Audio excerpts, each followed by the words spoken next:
welcome to Young Kids League the One YouTube channel. If this is your first time on my YouTube channel, please subscribe to my YouTube channel by clicking on the red subscribe button down below and turn on the bell icon. Tell me what you think about this video in the comment section.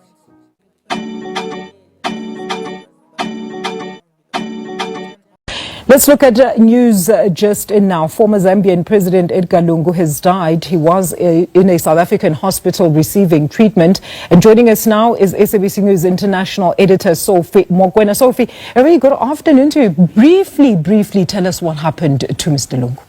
Well, we know that he wasn't well. There was a time where he wanted to come to South Africa for medical treatment, and there were challenges in terms of the approval for him to come to South Africa for medical treatment, but I guess later on he was able to do just that.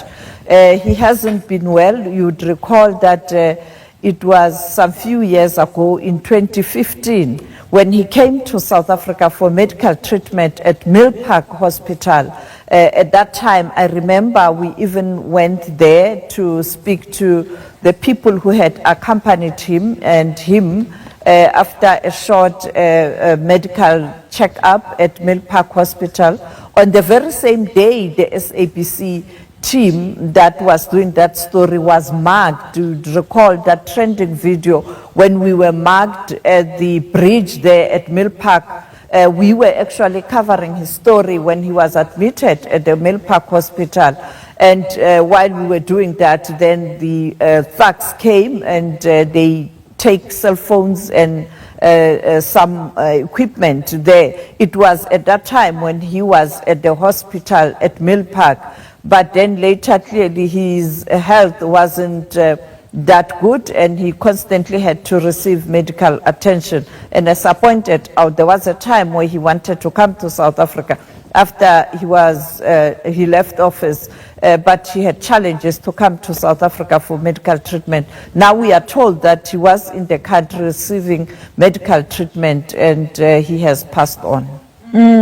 Very interesting that he passes away at such a time, Sophie, where Zambia will be going to the elections next year. Let's talk about his political activeness. Was he still a huge political player in his country? Well, any former president will have huge influence in a particular country, the country that he once led. Of course, perhaps not massive as it was when he's in office, but he had left his party, that is the Patriotic Front, because there were power struggles in that party, and then he bought a small party that is the National Congress Party. And then he was negotiating with another party, ZMP, that is Zambia Must Prosper. And they were intending to form a coalition to contest elections next year. In fact, a week ago or 2 weeks ago, we spoke to the leader of that party that he was negotiating with, Mr. Bala, in terms of the preparations for elections. And therefore, he was still influential, and as I pointed out, the small party that was setting up a coalition with the party called Zambia Must Prosper, with the hope that they'll be able to wrestle power from Hakainde Hichilema, who is currently the president of Zambia. And therefore, he was still influential, trying to build a new home after he left the Patriotic Front because of the power struggle, because the problem there, the one deputy wanted to take over as the president of that party, and much as he was not a leader in government anymore, Lungu was resisting, and clearly there was a tension, and therefore he left and then started to rebuild this party, the small party, and hoping that he can go into alliance with this other party, as I pointed out, to build an alliance to contest elections next year under the banner of the coalition, but not him contesting as a presidential candidate, but the president of the Zambia Must Prosper, Mr. Bala, was the one who was going to be a presidential candidate, and I think he will continue to be a presidential candidate. Actually, I was talking to his people yesterday, and they were preparing yesterday. They had a media briefing, and now this news. And few minutes ago, I spoke to Mr. Bwala of the ZMP, who extended his condolences. Will carry that message later. We'll process that clip very soon, and we'll get more details later today and tomorrow from his party, and perhaps from the government of Zambia, because he is a former president. Absolutely, Sophie. I wanted to just ask there, I mean, how will then Zambians remember his legacy? Well, I think it will be a mixed bag.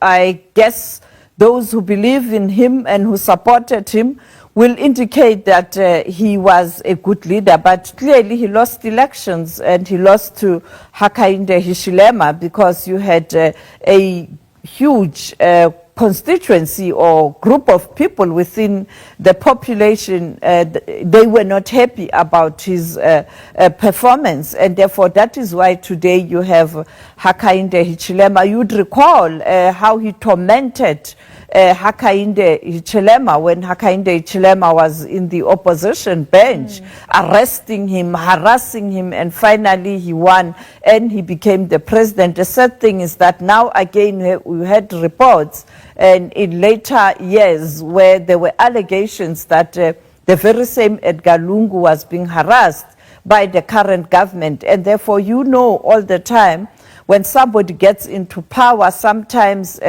he gets so vindictive and it's payback time. Sometimes it's because the person who's out of power is still destabilizing the new person, and therefore there's that kind of a tension. And we've seen it in South Africa, where a former doesn't see eye to eye with the current, and later that very same current who's now a former destabilizing the person who's in office. So it has become a trend on the continent where there's this hostility between former sitting president and a former president and the sitting president, and therefore Zambia was not a unique story.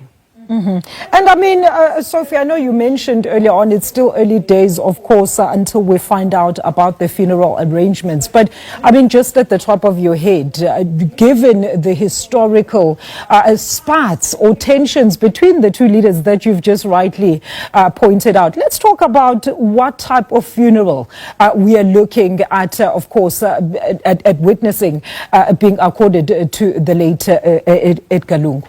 I cannot speculate. I'm sure the Zambian government would want to give him a state funeral because he's a former sitting president. But I don't know whether the family will accept that, or his party will accept that, or the alliance will accept that. But I can see President Hakainde Hichilema. I know him very, very well. When he was under siege from the very same Edgar Lungu, we used to cover his stories during elections. He's that very humble person, but as I pointed out in recent times, there were people who were saying that he is not a Hichilema, you know.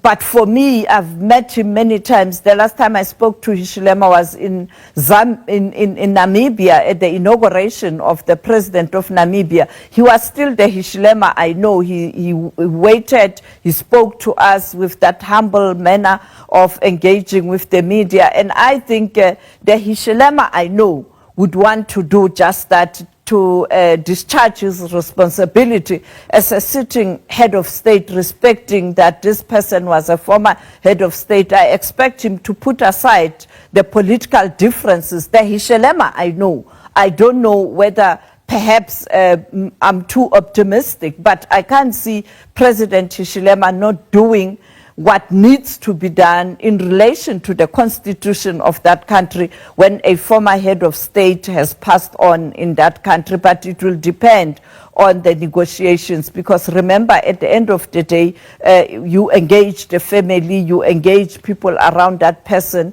to agree on a particular process or way of sending off a person who was a leader. And therefore, that's my view. You'd recall Lungu had a very strong relationship with the president of Zimbabwe, Emmerson Mnangagwa. I wouldn't be surprised if Mnangagwa would want to attend a funeral. He had a very strong bond with the former South African president, Jacob Zuma, and therefore I'm expecting those leaders to be at that funeral. So I think no matter how difficult behind the scenes it can be, and politically President Hakainde Hichilema will try to ensure that there's professionalism in terms of how the country conducts itself at this challenging moment. All right, Sophie, definitely going to be monitoring all those developments. Thank you so much for your